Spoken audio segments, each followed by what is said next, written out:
कि भगवान अपने भक्तों पर कैसे कृपा करते हैं।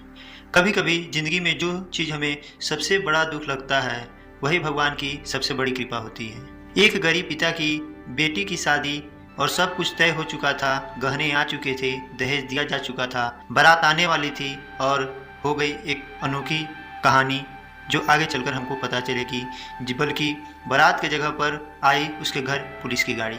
एक ऐसी सच्चाई सामने आई जिसने सब कुछ बदल कर रख दिया और बाद में पता चला यह उसके साथ अच्छा ही हुआ। अगर वह ना होता तो आज वह लड़की कैसे सरवाइव करती पता ही नहीं। तो चलिए कहानी की शुरुआत होती है बिहार के एक छोटे से गांव की, जहां भगवान ने साबित किया जो भगवान करते हैं अच्छे के लिए करते हैं। साल 2022, राज्य बिहार, जिला नालंदा, थाना हरनौत के अंतर्गत आने वाला छोटा सा गांव रामपुर टोला था। इस गांव में रहते थे रामेश्वर यादव और उनकी पत्नी सावित्री देवी। बहुत ही गरीब परिवार था, ना जमीन थी और ना ही खेत, सिर्फ मेहनत मजदूरी ही सहारा था। उनकी 6 बेटियां थीं। सबसे बड़ी बेटी की शादी किसी तरह तो हो चुकी थी, अब बारी थी दूसरी बेटी किरण की शादी की।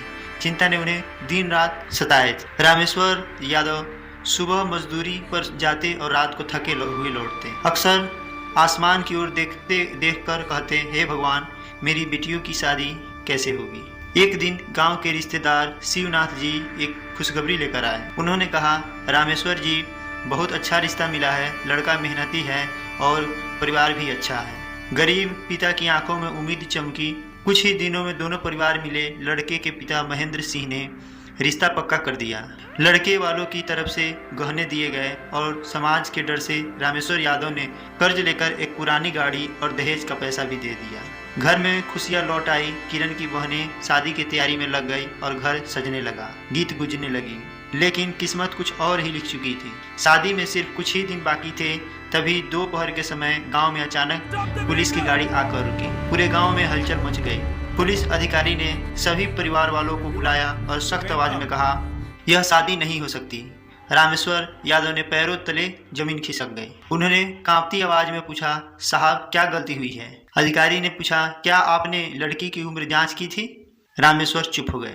अधिकारी बोले, यह लड़की अभी नाबालिग है, बाल विवाह एक अपराध है और अगर शादी हुई तो जेल भी होगी और जुर्माना भी लगेगा। सावित्री देवी रोने लगी। किरण डर से सिमट गई। पुलिस ने चेतावनी देकर शादी रुकवा दी। उसी दिन गरीब पिता की सारी उम्मीदें टूट गई। जब उन्होंने लड़के वालों से अपना पैसा वापस मांगा तो उन्हें पैसा भी नहीं मिला। कर्ज, बदनामी और टूटे सपने। लेकिन रामेश्वर यादव ने कभी हार नहीं मानी। उन्होंने कहा, जो भगवान करते हैं अच्छे के लिए करते हैं। समय बीतता गया। 2 साल बाद किरण बालिग हो चुकी थी। अब वह पहले से ज्यादा समझदार और आत्मविश्वासी बन चुकी थी। इसी दौरान एक नया रिश्ता आया। इस बार लड़का था अमित कुमार, पढ़ा लिखा, समझदार और सबसे बड़ी बात, उन्होंने कहा, मुझे दहेज नहीं चाहिए, मुझे सिर्फ किरण चाहिए। गरीब पिता की आंखों से खुशी के आंसू बह निकले।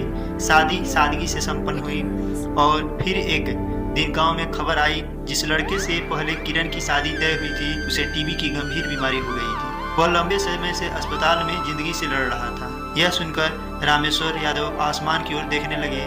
उनकी आंखों में आंसू थे, लेकिन इस बार दर्द के नहीं, शुक्रिया के। उन्होंने धीरे से कहा, हे भगवान, उस दिन आपने मेरी बेटी को बचा लिया। कभी कभी जो काम रुक जाता है वह सफलता नहीं होता, वह भगवान के संकेत का होता है कि आपके लिए इससे बेहतर रास्ता है। याद रखिए, भगवान देर करते हैं लेकिन गलत कभी नहीं करते। जो भगवान करते हैं सच में अच्छे के लिए करते हैं। तो मिलते हैं इसी तरह के और नए वीडियो के साथ। जय भगवान विष्णु। और हाँ, यह कहानी एकदम सच्ची है, कहानी एकदम सच्ची है। तो मिलते हैं इसी तरह के और नए वीडियो के साथ। श्री राधे राधे। और कमेंट बॉक्स में लिखना न भूलें, श्री राधे राधे।